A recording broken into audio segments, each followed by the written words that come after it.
ন্যাপথলিনের সাথে আপনারা যদি একটা দুটো জিনিস মিশিয়ে দিয়ে বাড়িতে একবার ব্যবহার করে নেন, আগামী 5 বছর আপনাদের বাড়িতে না তো মশা দেখতে পাবেন, না টিকটিকি, না আরশোলা, না ইঁদুর, না কোনো পোকামাকড়। 100% কার্যকরী এই রেমেডিটা।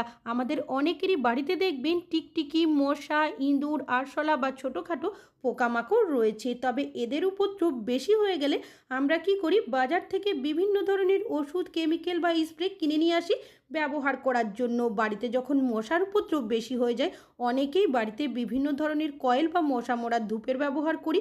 তবে এদের একটা স্ট্রং গন্ধ থাকে, যার কারণে ছোট বাচ্চারা বা যদি বয়স্করা বাড়িতে থাকে তাদের অনেক সময় শ্বাসকষ্ট হয় বা কাশিও হয়ে থাকে।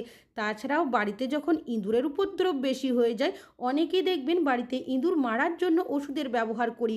এতে করে কি হয়, ইঁদুর এমন জায়গায় মরে পড়ে থাকে সহজে খুঁজেও পায় না, বা যে দুর্গন্ধ ছড়ায়। তাছাড়াও বাড়িতে ছোট বাচ্চারা থাকলে আমরা অনেকেই আছি ওষুধ, কেমিক্যাল বা স্প্রে ব্যবহার করতেও ভয় পাই। তবে আপনারা যদি আমার ব্যবহার করার পদ্ধতিতে একটা পাওয়ারফুল রেমেডি বানিয়ে বাড়িতে একবার ব্যবহার করে নেন, বাজার থেকে কোনো রকমের ওষুধ, স্প্রে, কেমিক্যাল আপনাদের ব্যবহার করতেই হবে না। নিমেষের মধ্যে দেখবেন বাড়ি থেকে টিকটিকি, আরশোলা, মশা, ইঁদুর বা ছোটোখাটো পোকামাকড় উধাও হয়ে যাবে। তো সবার প্রথম নিয়ে নিতে হবে শ্যাম্পু। আপনারা এখানে যে কোনো শ্যাম্পুর ব্যবহার করতে পারেন। শ্যাম্পু চুল ক্লিন করার জন্য আমরা ব্যবহার করে থাকি। তাছাড়াও বিভিন্ন জিনিস ক্লিন করতেও কিন্তু আমরা অনেকেই ব্যবহার করি। তবে আজ কিন্তু মশা, মাছি, ইঁদুর, টিকটিকি তাড়ানোর ক্ষেত্রে ব্যবহার করব। সবার প্রথম একটা কন্টেনার নিয়েছি, তার মধ্যে দিয়েছি কিছুটা পরিমাণে নর্মাল জল। এবার পুরো শ্যাম্পুর পাতাটাই কিন্তু আমি এর মধ্যে দিয়ে দেব। তারপর জলের সাথে শ্যাম্পুটাকে খুব ভালো করে মিশিয়ে নিতে হবে। তবে এই মিশ্রণটা কিন্তু এখন ব্যবহার করা যাবে না, পরে ব্যবহার করব। পাত্রটাকে সাইডে রাখবো। অন্যদিকে নিয়েছি আমি ন্যাপথলিনের বল। যে ন্যাপথলিন আমরা জামা কাপড়ে দেওয়ার জন্য ব্যবহার করি, এটা কিন্তু সেই ন্যাপথলিনই। আর এই ন্যাপথলিন যে কোনো পোকামাকড় দূর করতে কিন্তু কাজে ব্যবহার করা হয়, সেটা কিন্তু আমরা প্রত্যেকেই জানি। তবে ডাইরেক্ট ব্যবহার না করে এটাকে গুঁড়ো করে নিতে হবে। তাই একটা পলিথিনের মধ্যে আমি 3টে ন্যাপথলিনের বল নিয়েছি। একটা পাথরের সাহায্যে আঘাত করে এটাকে গুঁড়ো করে নেব। ন্যাপথলিনের মধ্যে থাকে এমন বেশ কিছু প্রপার্টিস, বিশেষ করে ন্যাপথলিনের যে একটা উগ্র গন্ধ থাকে, সেই গন্ধ কিন্তু কোনো পোকামাকড় সহ্য করতে পারে না। সঠিকভাবে যদি আপনারা বাড়িতে ব্যবহার করতে পারেন, দেখবেন ছোটোখাটো পোকামাকড় ঘোরের মতো হয়ে বাড়ি থেকে পালিয়ে যাবে। তাছাড়াও অনেক সময় কিন্তু তারা মারাও যায়। এবার ন্যাপথলিনটা যেটা গুঁড়ো করে রেখেছি একটা পাত্রের মধ্যে ঢেলে নিচ্ছি। এমন এখানে পাত্রের ব্যবহার করবেন যেটা কিনা কোনো খাবার কাজে ব্যবহার করেন না, কেন কি ন্যাপথলিনের যে উগ্র গন্ধ থাকে সেটা কিন্তু সহজে যেতে চায় না। এবার এখানে নিয়েছি আমি পেঁয়াজ। যে লাল ধরনের পেঁয়াজগুলো থাকে সেই পেঁয়াজই নেওয়ার চেষ্টা করবেন। লাল পেঁয়াজের মধ্যে থাকে প্রচুর পরিমাণে সালফার, যার কারণে দেখবেন যখন আমরা পেঁয়াজ কাটি বা কুচি করি একটা ঝাঁঝালো ভাব বেরোয়, যার কারণে অনেক সময় চোখ জ্বালা করে, কখনো কখনো চোখ দিয়ে জলও বেরিয়ে আসে। তো মিডিয়াম সাইজের একটা পেঁয়াজ নিয়েছিলাম, পুরোটা ব্যবহার করব না, অর্ধেক কেটে নিয়েছি। আর অর্ধেক পেঁয়াজটা আমি গ্রেটারের সাহায্যে গ্রেট করে দিচ্ছি। আপনারা চাইলে এখানে কিন্তু পেঁয়াজটা থেতো করেও ব্যবহার করতে পারেন। তো দেখতেই পাচ্ছেন পেঁয়াজটা কিন্তু এখানে গ্রেট করে নেওয়া হয়ে গেছে। এবার নিয়েছি এখানে ধূপকাঠি। ঠাকুরের দেওয়ার যে ধূপকাঠি থাকে সেটারই ব্যবহার করছি। চাইলে আপনারা মশা মোড়ার যে ধূপকাঠি থাকে সেটারও ব্যবহার করতে পারেন। ধূপের কাঠির মধ্যে যে মশলার অংশটা থাকে সেটাকে হাত দিয়ে আমি ছাড়িয়ে নিই। এটা এতটাই পাওয়ারফুল, আপনারা যদি বাড়িতে একবার ব্যবহার করতে পারেন, আপনাদের বাড়ি থেকে মশা, মাছি, ইঁদুর, টিকটিকি বা ছোটোখাটো পোকামাকড় নিমেষের মধ্যে উধাও হয়ে যাবে। সব উপকরণগুলো ভালোভাবে মিশিয়ে নেব। যখন এইভাবে মেশাবেন, দেখবেন এখান থেকে একটা উগ্র গন্ধ এমনিতেই তৈরি হয়ে যাবে। তবে এই রেমেডিটা আরও বেশি পাওয়ারফুল তৈরি করার জন্য এর মধ্যে কিন্তু আরও একটা উপকরণ ব্যবহার করতে হবে। এখানে আমি নিয়েছি যে কর্পূর হয়, সেই কর্পূরের আমি কিছুটা পরিমাণের গুঁড়ো। অনেক সময় দোলা কর্পূরও পাওয়া যায়, তো তখন আপনারা কি করবেন, সেটাকে গুঁড়ো করে এর মধ্যে ব্যবহার করবেন। তারপর এটাকে ভালোভাবে আবারও মিশিয়ে দিতে হবে। তবে এই মিশ্রণটা কিন্তু দুটোভাবে ব্যবহার করব। তো কিভাবে ব্যবহার করবেন চলুন দেখে নেওয়া যাক।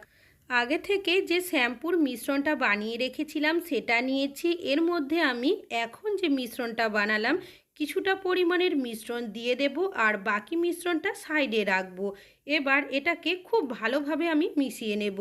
এইভাবে যখন মেশাবেন দেখবেন এখান থেকে এমন একটা উগ্র গন্ধ তৈরি হবে, সেই গন্ধটা কিন্তু কোনো পোকামাকড় সহ্য করতে পারবে না। তবে মিশিয়ে নেওয়ার পর ডাইরেক্ট ব্যবহার করা যাবে না, আরও 5 মিনিট মতো এভাবে রেখে দিতে হবে।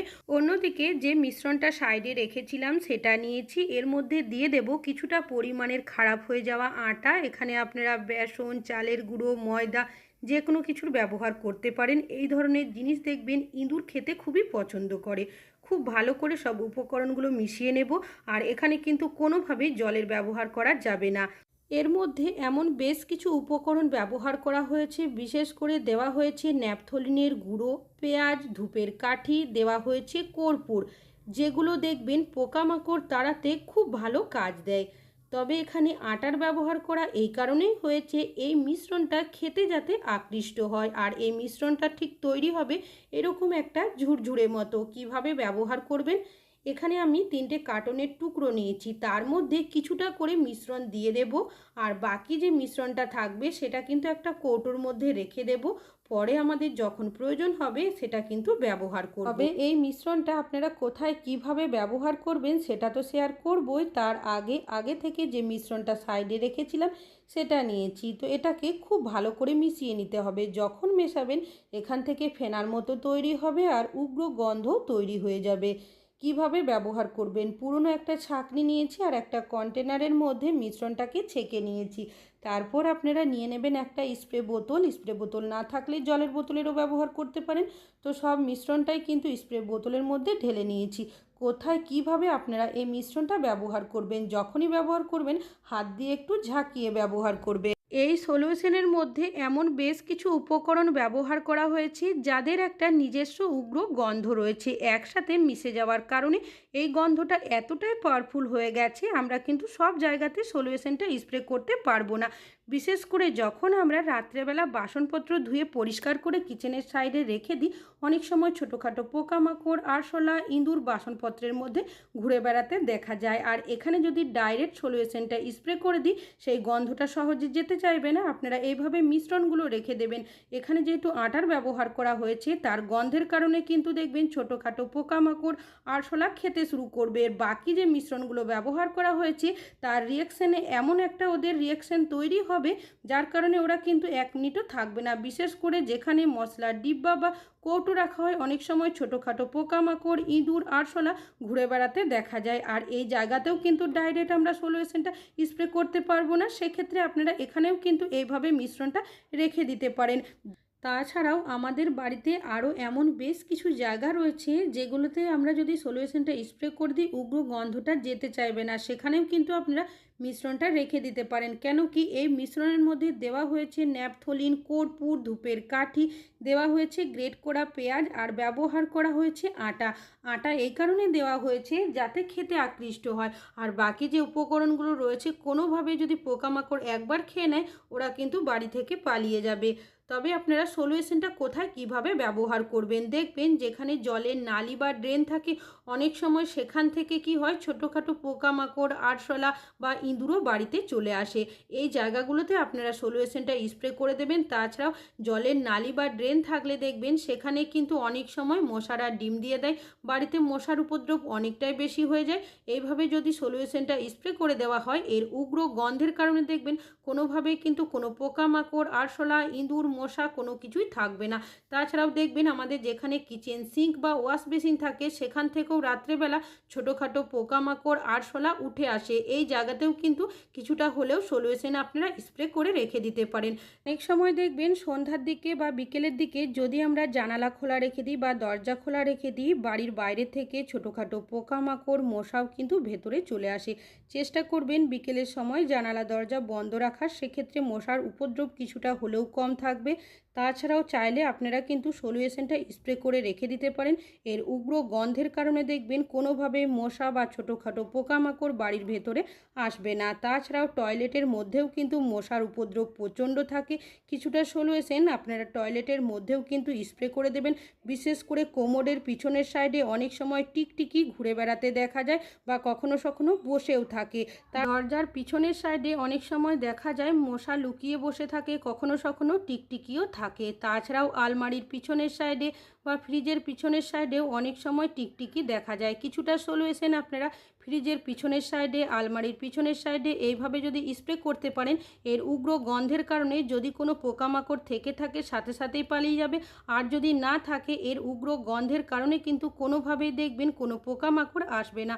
তবে ডাইরেক্ট যদি আপনারা মশার ওপর বা ছোটোখাটো পোকামাকড় ওপর স্প্রে করতে পারেন, এর উগ্র গন্ধের কারণে দেখবেন অনেক সময় ঘোরের মতো হয়ে মারা যাবে। আপনারা যদি এইভাবে করে রেমেডিটা বাড়িতে ব্যবহার করেন, কোনো রকমের ওষুধ, স্প্রে, কেমিক্যাল আপনাদের বাড়িতে ব্যবহার করতে হবে না। মশা, মাছি, ইঁদুর, টিকটিকি নিমেষের মধ্যেই উধাও হয়ে যাবে।